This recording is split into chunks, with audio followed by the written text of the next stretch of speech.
மதுரை மாவட்டம் Villapuram housing board பகுதியில் சாலையில் நிறுத்தப்பட்டிருந்த வாகனங்களை போதை ஆசாமிகள் அடித்து நொறுக்கியுள்ளனர். இருசக்கர வாகனம், கார், சரக்கு வாகனம் உள்ளிட்ட 10க்கும் மேற்பட்ட வாகனங்கள் அடித்து உடைக்கப்பட்டுள்ளதை அண்மை செய்தியாக பார்த்து வருகிறோம். கூடுதல் விவரங்களை செய்தியாளர் அருண் வழங்க கேட்கலாம். வணக்கம் அருண், இந்த சம்பவம் குறித்த விரிவான விவரங்கள்.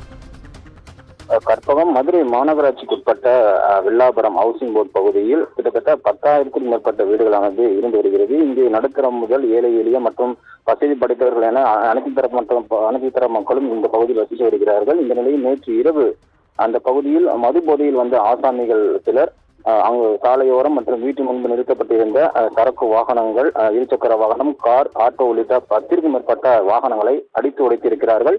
இந்த சம்பவமானது அந்த பகுதியில் பரபரப்பை ஏற்படுத்தியிருக்கிறது. சம்பவம் குறித்து இன்று அதிகாலை அந்த பகுதி மக்கள் வீட்டிற்கு வெளியே வந்து பார்த்தபோது தங்களுடைய வாகனங்கள் அனைத்தும் அடித்து உடைக்கப்பட்டு இருப்பதைக் கண்டு உடனடியாக அவனியாபுரம் சரக போலீசாருக்கு தகவல் தெரிவித்தனர். சம்பவ இடத்திற்கு வந்த அவனியாபுரம் போலீசார் அந்த பகுதியில் இருக்கக்கூடிய சிசிடிவி காட்சிகளை கைப்பற்றி இந்த சம்பவத்தில் ஈடுபட்ட குற்றவாளிகள் யார் என்பது குறித்து தற்போது வழக்கு பதிவு செய்து விசாரணை மேற்கொண்டு வருகிறார்கள். மேலும் சிசிடிவி காட்சிகளை கைப்பற்றிய போலீசார் சம்பவ காட்சிகள் வெளியே சென்றுவிடக்கூடாது என்றும், மேலும் இந்த சம்பவத்தில் ஈடுபட்ட இளைஞர்கள் தப்பித்துவிடக்கூடும் என்பதால் இந்த காட்சிகளை வெளியிடாமல் இருந்து வருகிறார்கள். இந்த சம்பவமானது அப்பகுதியில் பரபரப்பை ஏற்படுத்தி இருக்கிறது. தற்போது